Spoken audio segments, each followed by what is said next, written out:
All right, everybody, it is Steve the Rogue Scholar.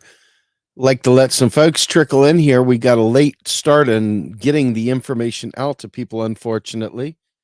Got to work on that, guys. Got to work on that, man. YouTube isn't helping us, and certainly no person outside of our little vector is helping us.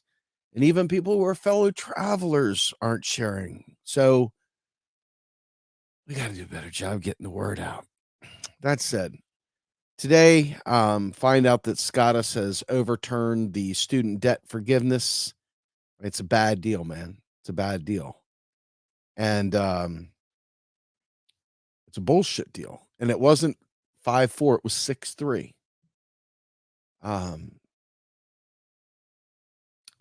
Austerity is the way this entire society is wired. It's wired 100% around false narratives about being broke, about making people broke, about making life suck just a little bit more. Because when life sucks a little bit more, people do things that they probably wouldn't otherwise do. And when they do those things, guess what it does? It creates a market. It creates a market for capitalists to swoop in and make money off of the misery that was left in behind. Now, unfortunately, we see this all over the place. I mean, affirmative action was just turned on its head. Now, for those of you who have sucked on that big old conservative junk, big old sloppy, freaking disgusting conservative junk and just fellatioed that shit down, you are realizing point blank that the idea that the nation is broke and that people are, just not doing well, they're not the ne'er-do-goods, okay? All the different narratives about how bad people are, the little people that are struggling are, that do things, to survive. I thought about this. It's like, I've had my car broken into, and it's a terrifying feeling to know that someone rummaged through your shit. It is. I'm not gonna lie. It's a terrifying feeling. But you know damn well that a person that breaks into a car and rummaging through your shit isn't getting rich rummaging through your shit, stealing your loose change in your console of your vehicle. They're not getting rich doing it. There's a reason they're willing to scrounge for quarters. There's a reason why they're willing to risk going to jail for a few quarters or pennies that you've left in there. There's a reason. And the young kids that are going out there jacking cars, boosting cars, these kids aren't making big money. They're just pawns in a larger game. Those kids are trapped, caught up in a society that eats them and spits them out. All of this, though, is a narrative that doesn't have to be at all.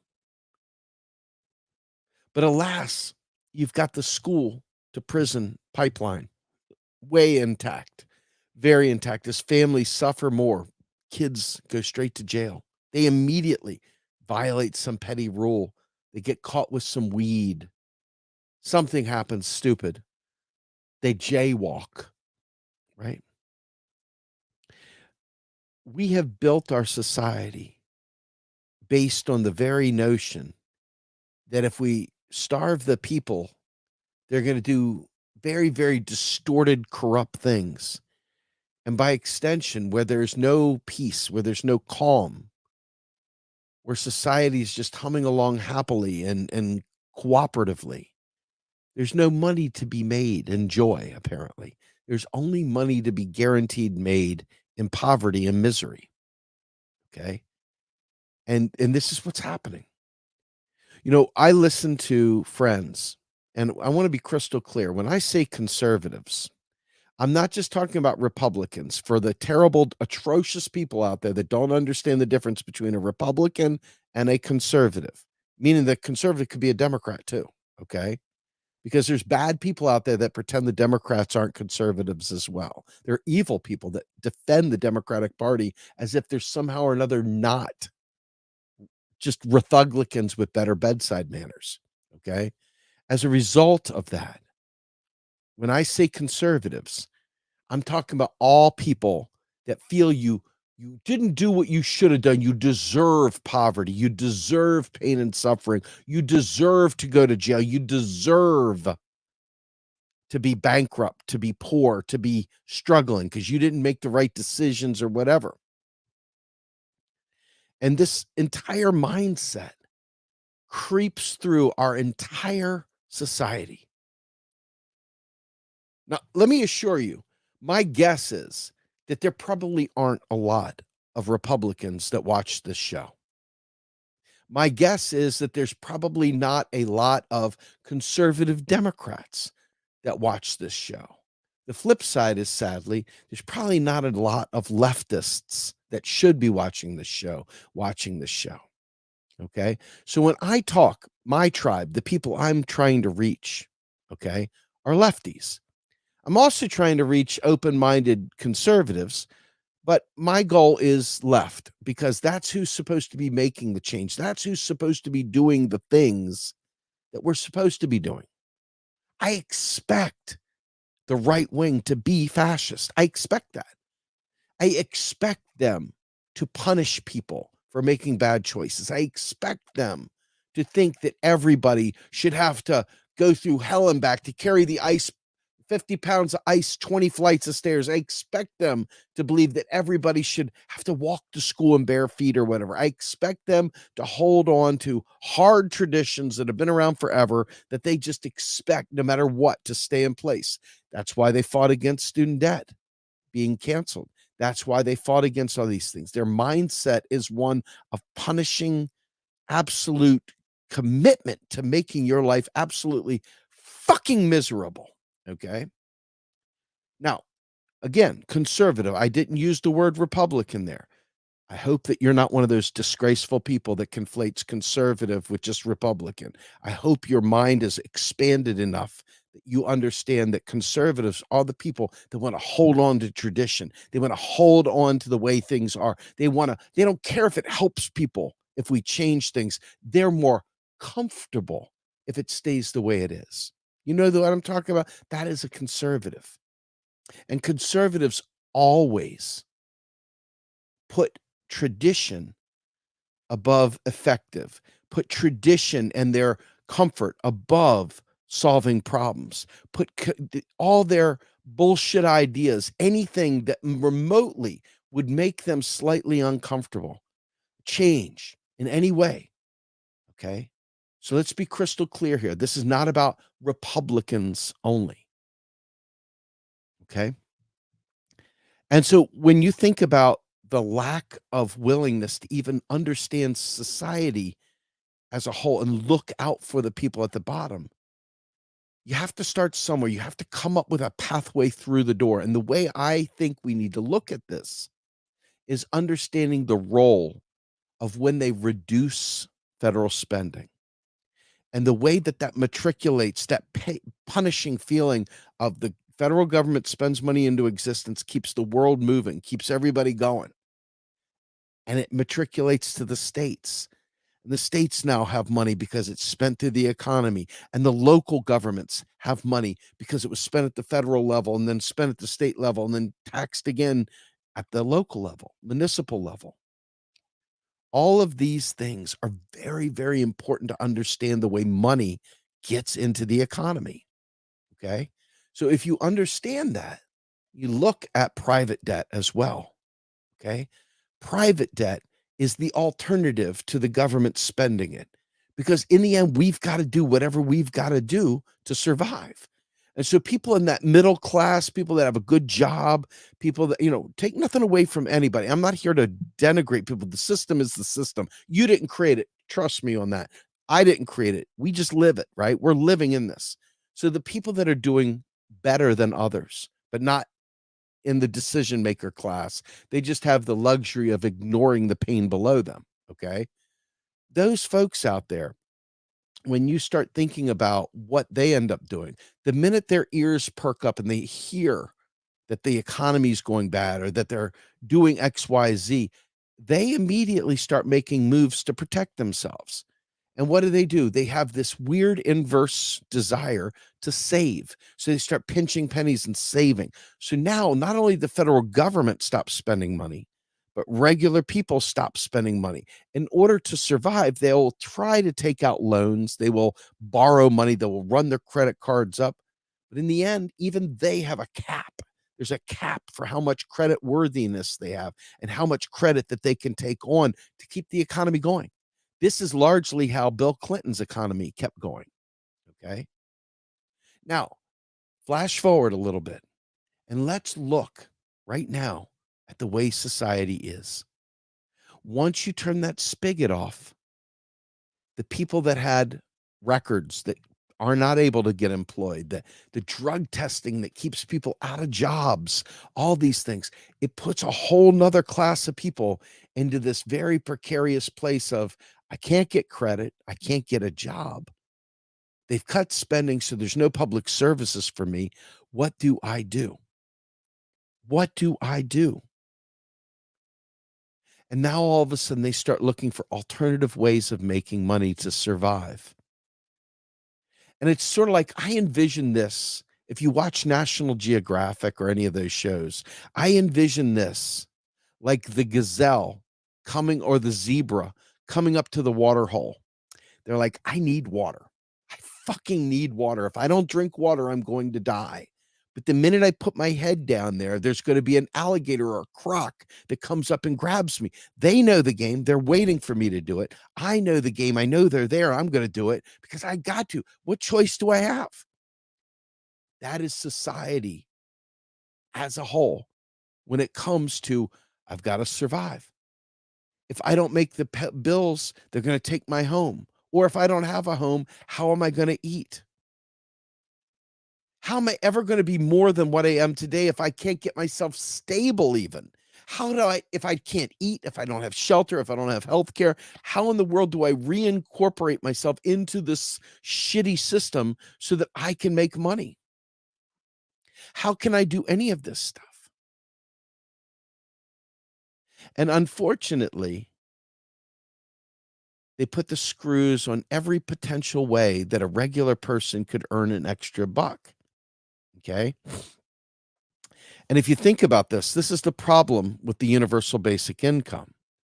Once you start giving people just money instead of attacking the structural system, instead of it actually benefiting the people, they instead turn austerity up and they cut the programs.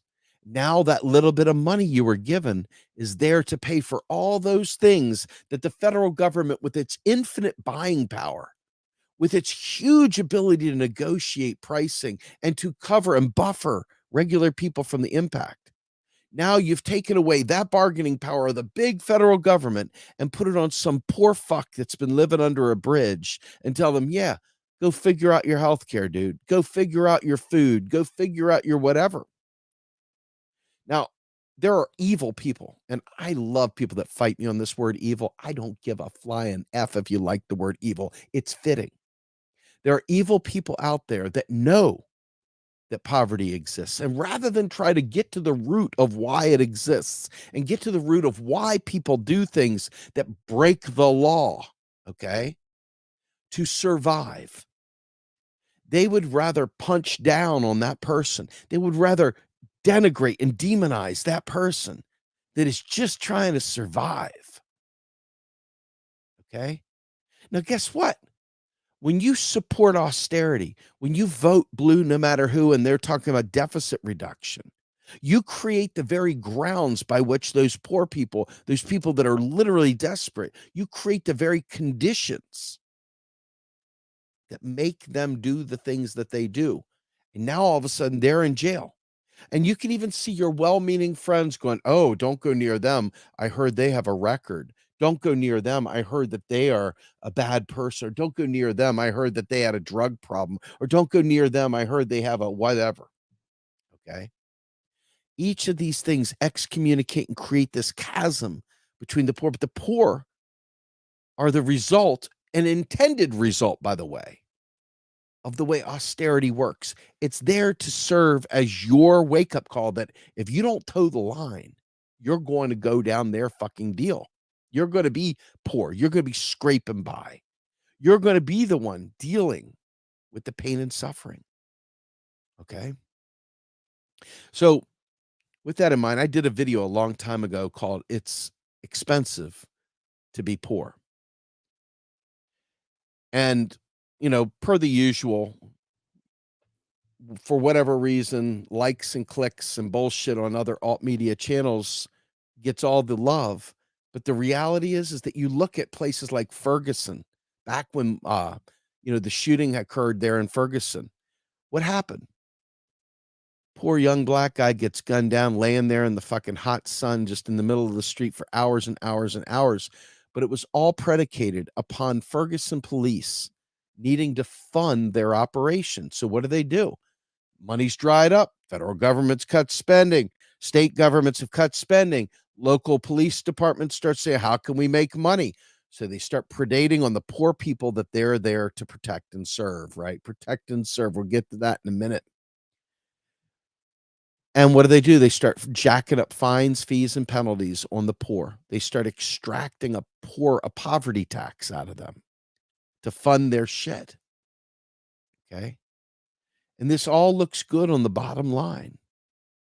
But this is a business decision. It's a political decision, one that doesn't have to be. But unfortunately, we've allowed it to condition us. So there's people out there that were actually actively fighting tooth and nail to prevent student debt relief. You'd have to be the most disgraceful, disgusting, evil person to fight against student debt cancellation. You would have to be such a shitty fucking person that shitty doesn't even begin to describe who you are as a human being. You're the worst society has to offer because you're creating the very conditions by which people will once again be strapped to the gills. They went and got a goddamn degree with the intent of trying to survive your shitty economy. Well, guess what, folks? You can have master's degrees coming out your ass. And there isn't the kind of jobs out there that make the investment in your education worthwhile. It doesn't mean education's not good. It just means there's disgraceful people out there that want to make life so punitive, so tough, so awful that they support austerity measures. They support raising taxes to pay for things. They support cutting spending. They support eliminating programs. They support all the things that ultimately create the conditions. Now, this live stream, aside from the fact that Scottus ruled shitty on the student debt, and aside from the fact that Scottus also ruled shitty on affirmative action, I'm watching friends from back home where I grew up in Charles County, Maryland. Charles County, Maryland is a suburb about 25 miles outside of the nation's capital. It's considered part of the larger Washmet region. It's suburban DC. It's suburban Maryland, southern Maryland. Okay. And I'm watching friends of mine sitting there saying, I can't wait to move out of here. And they're showing like carjackings. They're showing theft. It's not the area. People aren't necessarily bad. People are desperate. You're not getting rich doing these things. You're desperate. But the same people that don't want those people in their backyard are the same people that would vote for austerity. They're the same people that are whining about Brandon spending trillions when Brandon is out there busy selling the idea that he just reduced the deficit by 1.7 trillion. Okay. So let's be clear. This is a bipartisan fuckery. This is a class war. Okay, against we, the working class. And unfortunately, because some of you, some of us, some of all of us are doing a little bit better than others, we assume that if we just keep our mouths shut and our eyes forward, that this will just go away, that we don't have to worry about the people who are struggling and dying. There are trash trolls out there that get all hell-bent because of the way I say things. And to them, I say, good, fuck yourself. Go fuck yourself hard right in the ear, because you're not actively fighting against poverty. You're not actively bringing out the stories. You're not actively talking about what is happening, the relationship between cutting spending and how it ends up causing these very situations. When you have no choice but to rob someone, when you have no choice but to break the law. Okay? Now, this weekend, Saturday, tomorrow, that is. We have a Macro and Cheese episode that will be coming out that you won't wanna miss. You know, my guy David and his buddy Tyler, that wrote the book Police: A Field Guide, they did a RP Live with us. We've turned it into a really great podcast. I hope you'll enjoy it. But one of the things that happened with my first interview with David Correa, going back, I guess it was a month and a half ago, 2 months ago. David spoke eloquently about police abolition and explained why police abolition was so vital. And he talked about how police are vital to maintaining order for capitalism, that they were there before austerity, that they were there before any of this stuff, that the police were a necessary ingredient because nobody would buy capitalism without the police. The police keep us scared because they never come to really protect and serve. They always come with the arrogance and a puffed out chest. They're going to let you know how it is, et cetera. They create the very conditions that create so many death by cop scenarios. There's so much of this. But you have to understand the way this stacks up so you can figure out how to change this Jenga puzzle, okay? The police were around back in the coal miner days when the coal miners decided they were going to revolt and they weren't going to work the mines until things got changed, till they had better working conditions. And what happened? The mining companies brought in private militias that were de facto police. And they came in, they started killing the miners to get their asses back to work. This is what the people that won't do any kind of volunteer work, that won't join a union, that won't participate in any kind of activism, that just, somebody else will do it. No. These guys sent fucking thugs down there with guns to fucking get the miners back to work. Police are a necessary condition for maintaining private property. And what is private property? Well, in good times, most people don't think about private property quite the same way. But when the austerity kicks in, the people that have something people need, something that they want even. They're tired of seeing some people win and some people lose. And that builds up until it becomes violence in the streets. And then guess what happens? Yes, your right-wing thugs with guns and AR-15s decide now's the time we got to stock up on weapons because there's going to be a race war out there. There's going to be a whatever. Hey, you better watch out. These people are coming there. I don't know what's happening in the world today. Why are they breaking into houses suddenly? I don't know. Why are they breaking into cars? Why are they stealing cars? It's like these are some basic fucking things about austerity. So the police are there to enforce this law and order, to make sure that capital can keep doing its thing. It protects private property. It does not protect regular citizens. It always comes at you as if you're the problem. And guess what? On the global stage, we don't use police per se. We use NATO. We use the Confessions of an Economic Hitman. We send the good guys out there in suits, okay, to go out there and make deals with these other countries that they have no choice but to accept, because to say no is basically signing their death warrant. And the police are used, the cops are used, the military is used, these private mercenaries are used to defend the capital order at all costs, to maintain the illusion that everything's okay, to maintain the illusion that everyone is fine. And if you dare buck it, then you're the one that's wrong. You were the one that was disrespectful to a cop. You're the one that spoke back. You dared puff up and not go along to get along with the police officer. Why? Because police are there to create order, and whatever that order is, it's whatever they deem it to be in their brain. There's no anything. And then every so often they'll do some reforms to kind of put lipstick on a pig, literally, to make you think that everything's hunky-dory and A-okay. Oh, they're doing better. We've got dash cams. Oh, we've got lapel cams. Oh, we've got whatever. Oh, we've got recordings of everything. Well, they redact it, they change it. And even with that in mind, the point of policing is always dealing with the results of some austerity-based condition that the government itself created, and it knew it was going to create more crime. It knew it was going to do that. And then it presented the solution by creating more militarized pigs, cops, and jackbooted thugs in their armored vehicles and their armored helmets and their night vision goggles.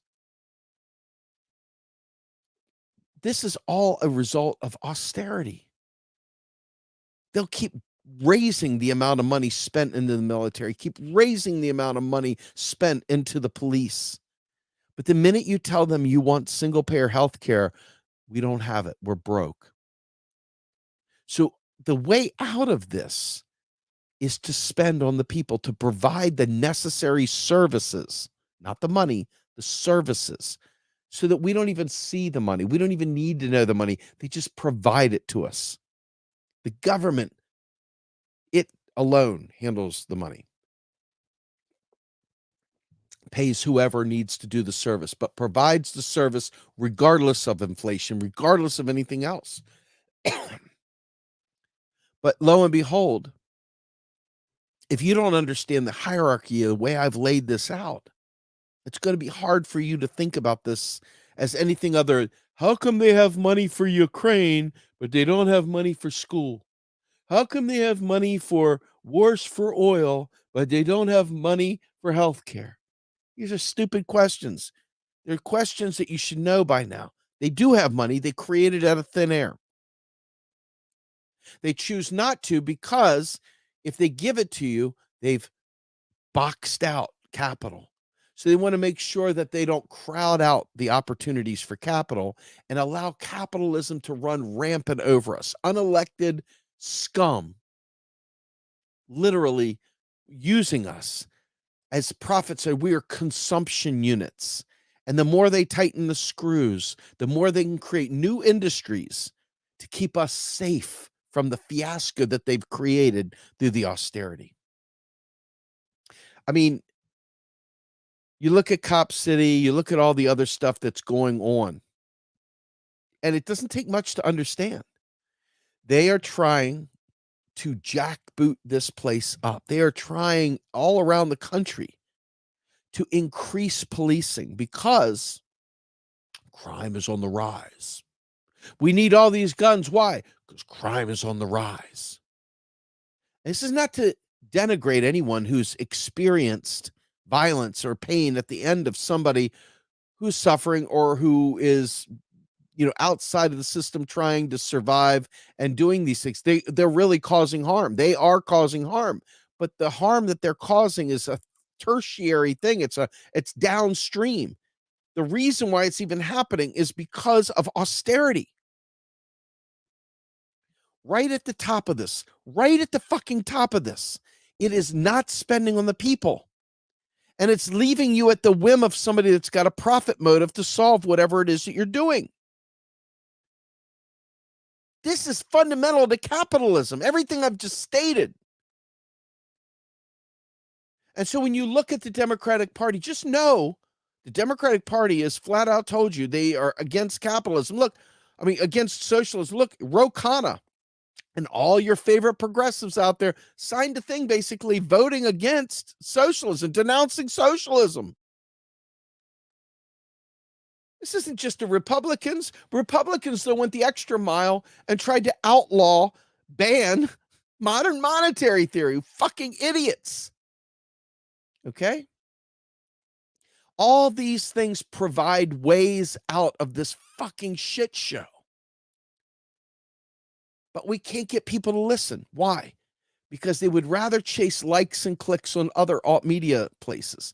Or you get small fish wanting to be a big fish in a small pond, and they decide to take their ball and go try and do their own show or do their own thing, whatever. Fuck it, man. Just fucking focus on the real truths here. And if you don't understand this stuff, pick up a book, crack the spine of a book and do some reading. Okay? Because what's happening is going to continue happening, and it's getting uglier by the minute. As you watch the right way, fuck you and your two sides of the same bird thing. The whole fucking system of capitalism meets fake democracy, this fraudulent cosplay of a democracy. Okay. The Republicans' goal in this, their job in this game of cosplay, is to present the most absolutely unappealing, most strident, horrible, worst conditions ever. And that allows the Democrats to look like they're there to help you, while simultaneously doing the exact same financial thing that the Republicans were going to do. The only difference is they use the scare tactics on the other side. But what happens? When you're talking to someone, it's very hard to tell them, hey, there's no crime. What are you talking about? Why? Because they don't see the tie-in with austerity. And why is that? Because shitty people out there have decided they're not going to talk about austerity as murder. Okay? They've decided to ignore I mean, again, I said this the other day, I'll say it now. There are people out there advocating for Medicare for all that refuse to inject the MMT into their constant barrage of talking points. They would rather talk about nonsensical, idiotic things than directly address austerity and directly address how money is created through the federal government, through a bill, an act of Congress, spending it into existence. They won't talk about that. Why? You'll have to ask them. You might want to ask them, why the fuck are they contributing to an austerity culture? They say they're for Medicare for all. They say they're for a Green New Deal. They say they're for student debt cancellation, but they won't talk about the stuff. Why not? Why not? Why won't they? Doesn't that kind of make them complicit in all the pain and suffering? I think it does. There are those that disagree with me. I don't care. I'm not in the business of getting you to agree with me. If you don't agree with me, I guarantee if you take a little bit more time to research the facts, you'll find I'm correct. Every one of us plays a part in this austerity narrative when we don't push back. When we don't push back, we are the cause. When we don't fight back and we don't present things in a coherent fashion, we don't stand up for those without a voice, the poor that are suffering at the result of this austerity. When we don't do that, you can assure yourself that the other side does. The narrative is delicious. Of course, these fucking scumbags raiding our cars, carjacking, stealing from us. It makes sense. Because they are stealing from you. They are shooting you in a carjacking. They are doing these things. But why? Have you given them any real choice? Generational poverty is horrible because we transition all the bad thoughts, all the bad feelings, all the bad habits, all the different views of the world. We transfer that to the next generation. And we create this self-perpetuating cycle where they end up having to do whatever they have to do instead of breaking out. But you can't really guarantee you can break out because capitalism is full of these cute quotes, cute ideas. Hard work will get you to the finish line, baby. All it takes is some persistence. That struggle right there, that struggle is how you get there, you know? You can't have a testimony without a test. And so they boost you up with all this bullshit to make you think that the problem's really your fault. It's really just your fault. If you actually went to the mat and did all the hard work and you went to school and you did this and that and the other, you too could make it.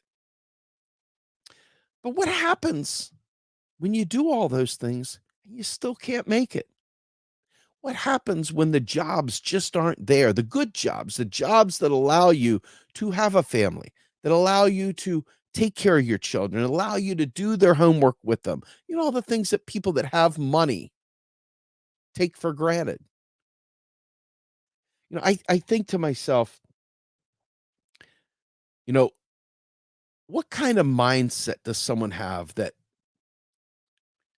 and I'm saying this, and folks, if you're one of the people that I'm talking about here, sort of know that I'm not talking about you when I talk about what I'm about to say. I'm hedging my bets here because I know there's people that are going to upset when I say what I say here.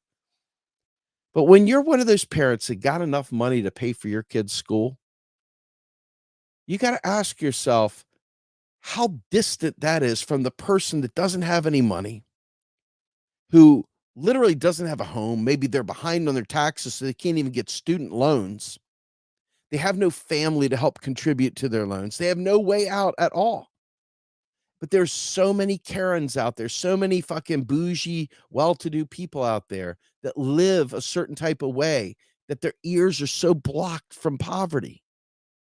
They're blocked from what's happening, that they think that they're being noble, paying the kids' tuition, paying for all the kids' things to do.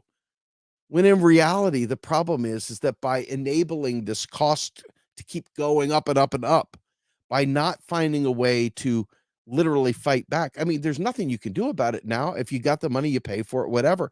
But the inequality that it breeds is ridiculous because, well, she did it, he did it, they were able to pay for it. Why can't you? Why can't you, you ne'er-do-good?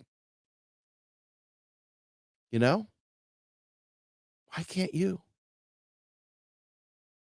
And so until you disabuse people of the austerity narrative, until you disabuse people of the taxes fund spending narrative, they're left believing that their hard-earned tax is paying for you to go to school. It's paying for you to get welfare. It's paying for you to have food. And these myths create anger and rage, and you are stealing from me.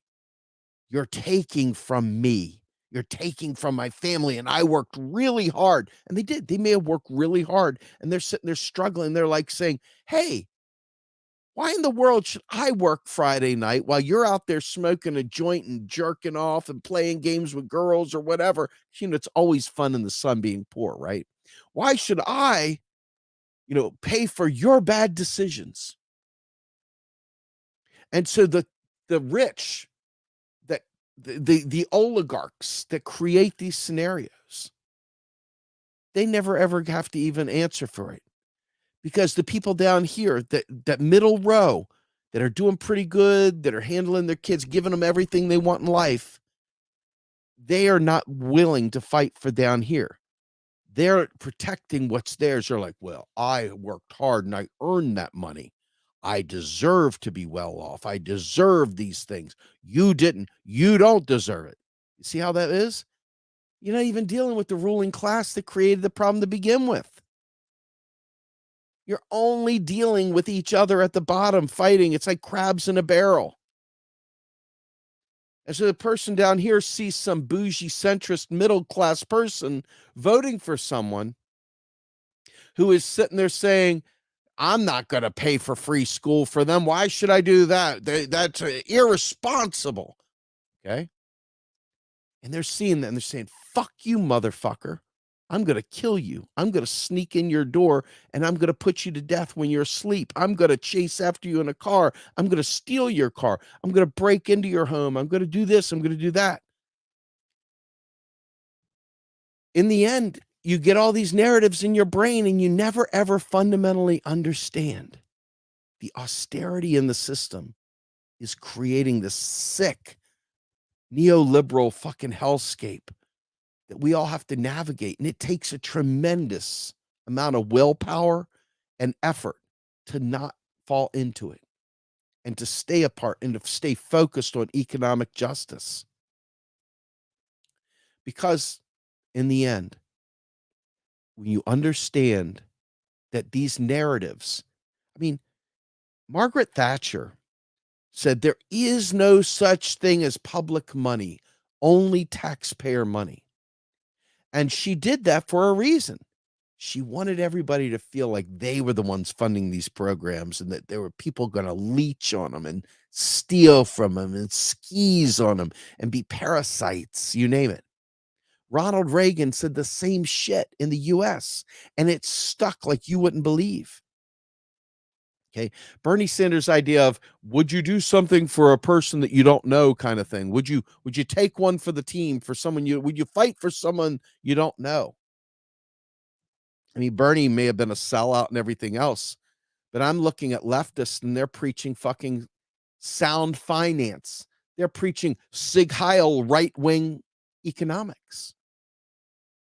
And when I see that, I say, well, who's better? Anybody better? Is there anybody better? To me, the only better is the people that get economics. Okay. If you don't get economics, in the end, you're going to push austerity as well and not realize it. We got to cut spending here to spend over there. So until we nip this fucker in the butt, until we get this down,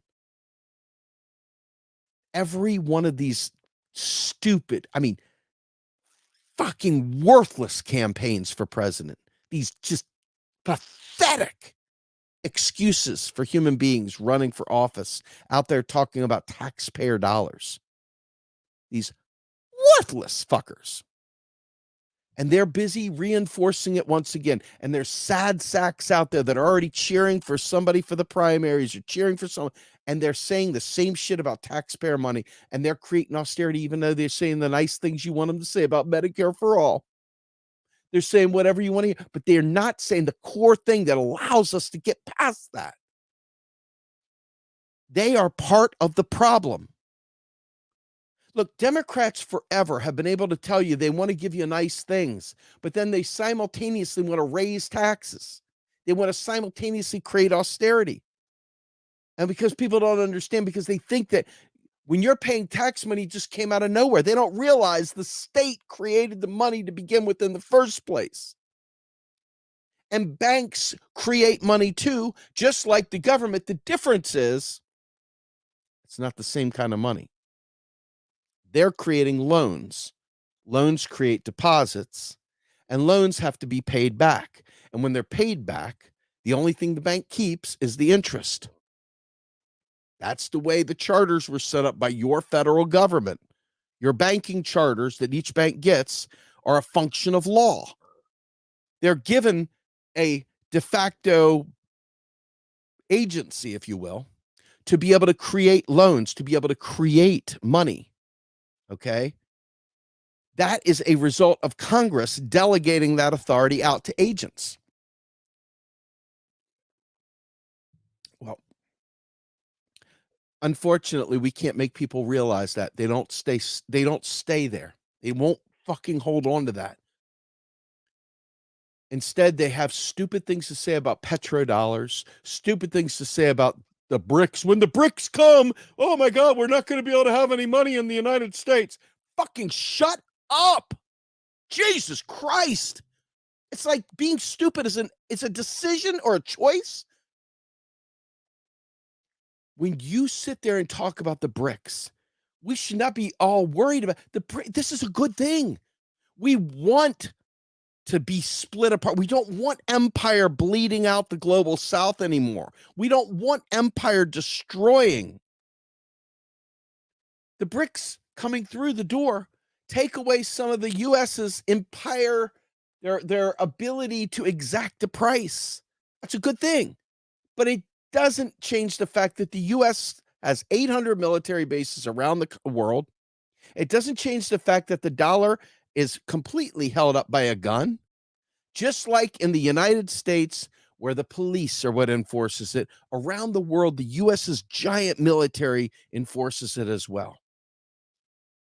So until somebody's badass enough to take on the US military, and I assure you, even China's not up for the task. China and Russia together are not up for the task. And if it got stupid, there'd be nuclear war.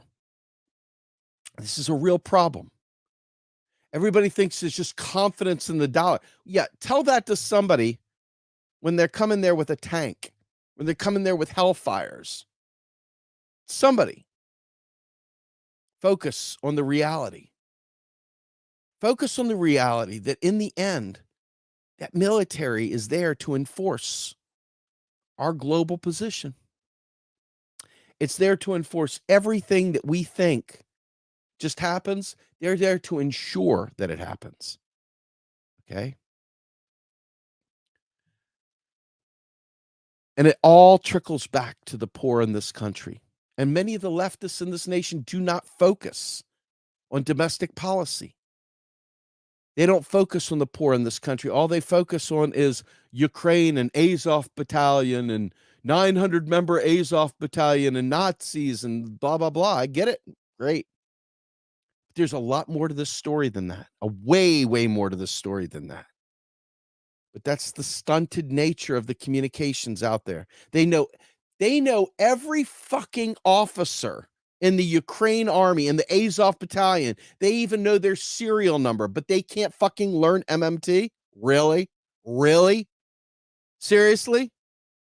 They can tell you the shoe size of some random fucking grunt in the Azov battalion, but they can't explain MMT to you. They come back, oh, it's printing money. But they can tell you the hat size of the secretary for some Ukraine commander or some random Russian captain somewhere. But they can't tell you about MMT. Why? Why is that? Seriously, why is that?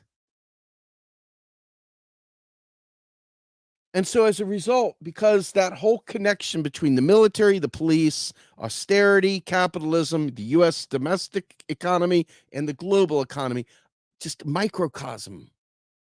The U.S. is a microcosm of the bigger picture. Okay? Austerity is used to create the conditions that create the need for war, the need for police, the need for all these things. And why do they do it? Because we need examples. We must make examples of them. We must make examples.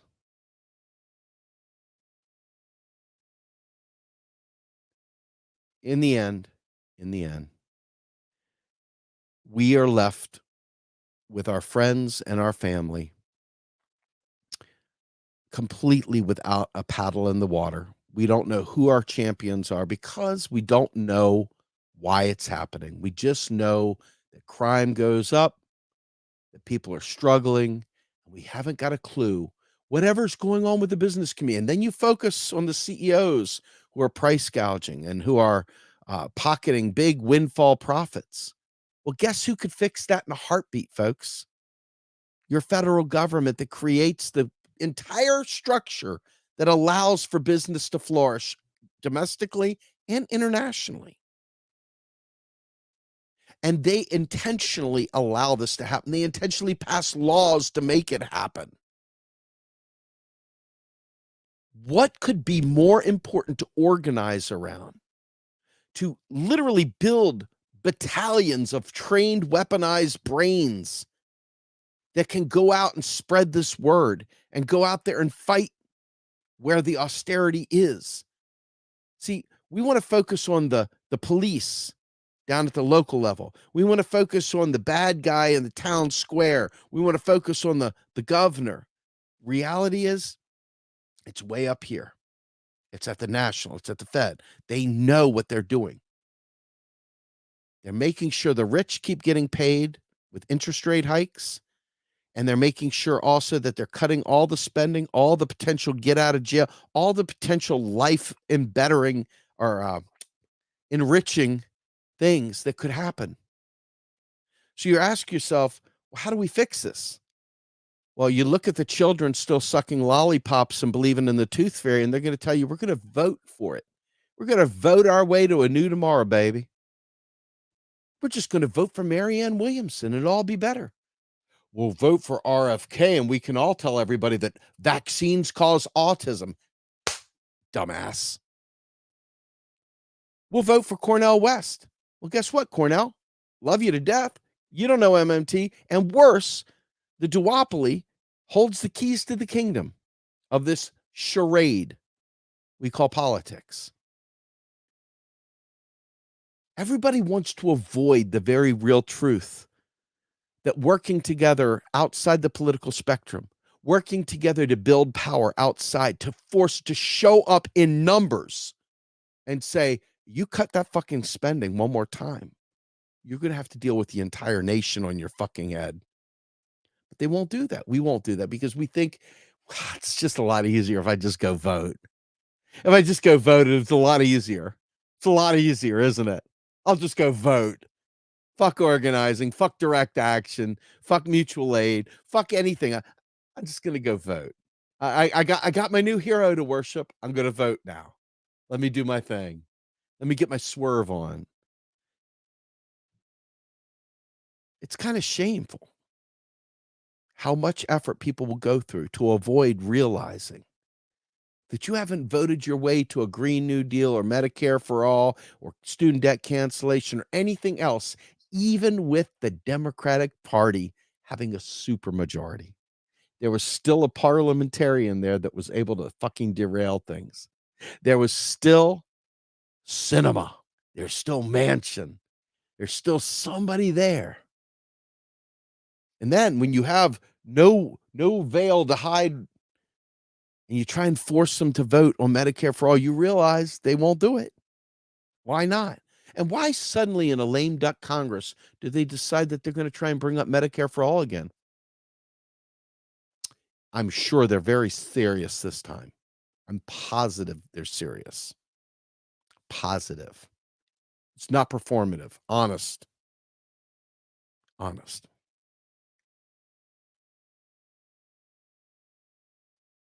Cracks me up. When I hear people say they're going to vote, blah, blah, blah. If you can show me that you voted and it's done anything, I'll listen to you. In the future, I'll listen to you. But I'm 54 years old, and I've watched time and again that everybody sells you, oh, you got to vote. No, Steve. No, we've got to do it. We've got to do both. We got to walk and chew gum. We got to do this. I say, show me some fucking proof that what you're saying is real.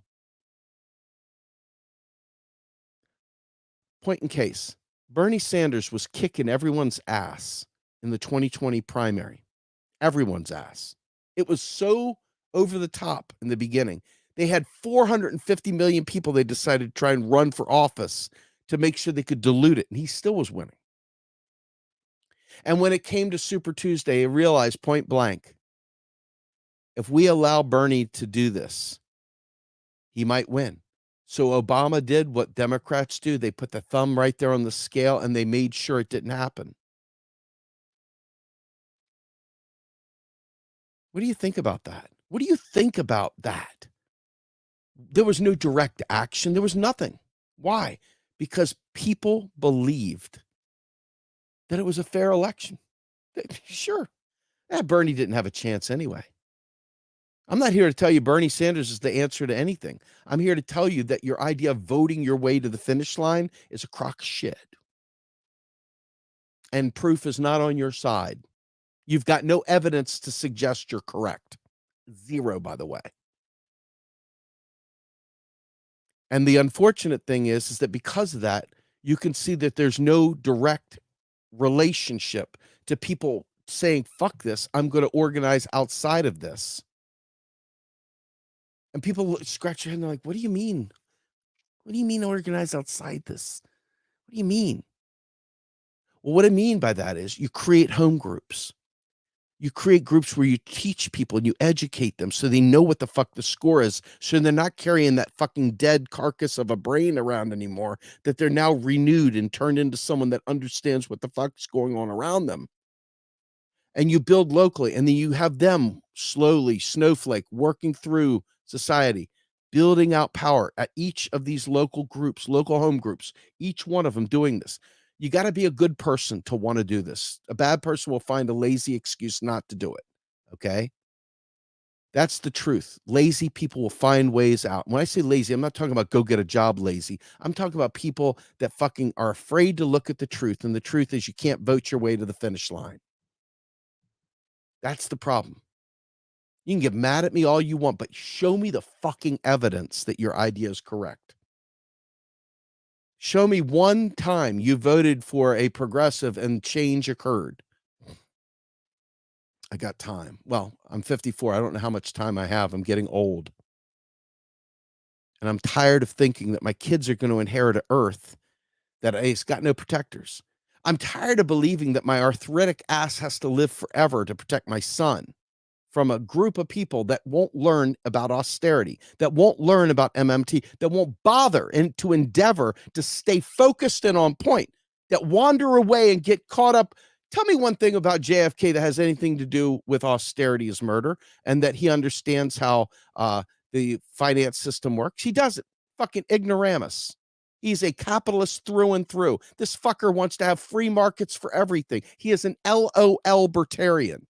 The worst. But he has a couple neat things because he's anti-vax. Oh, that makes RFK the greatest. Fuck you. No, it doesn't.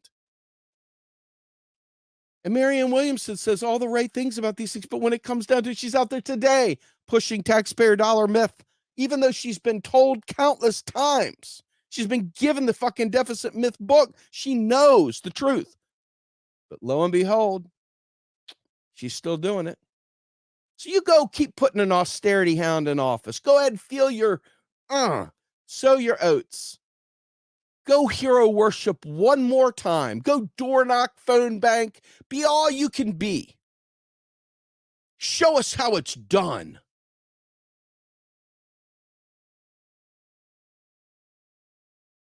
In the end, I'm dead serious here. In the end, if you guys want to see the change, you're going to have to accept that you've got to do something different. And that means it isn't every 2 years or every 4 years there's a campaign or every 6 years there's a Senate campaign or whatever. It means you need to be organizing so year round there is a steady group of people that are being educated and trained up, ready to fight back,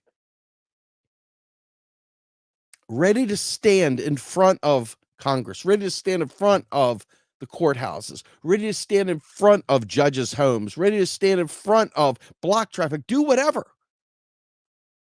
At all times and communicating throughout this neural network across the United States.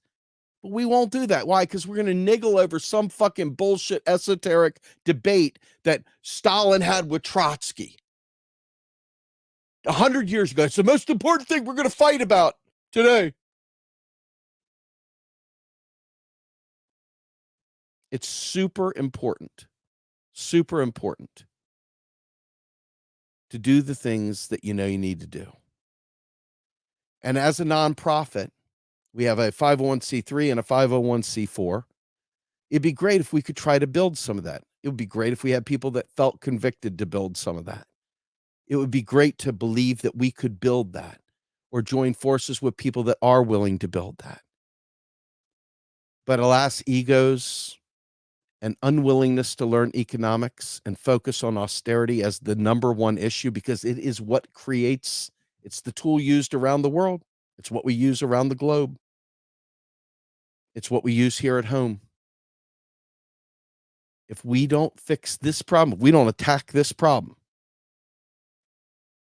everything you want, everything you think you need, you name it, everything, it's not going to happen. It's just simply not going to happen.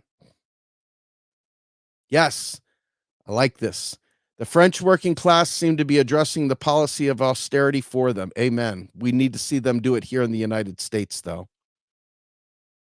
All right, with that, I'm up against the wall. I got to skedaddle. I hope this was useful. I'm still pissed at so many of my friends from back home worrying about the poor people breaking into cars and stuff instead of focusing on austerity. But that's what we're up against. That's the fight. Check out Macro and Cheese tomorrow morning. David Correa and Tyler Wall. It's going to be amazing. Great podcast. Check it out. It's on all major podcast platforms, released 8 a.m. With that, I'm Steve Grumbine, the Rogue Scholar, and I am out of here.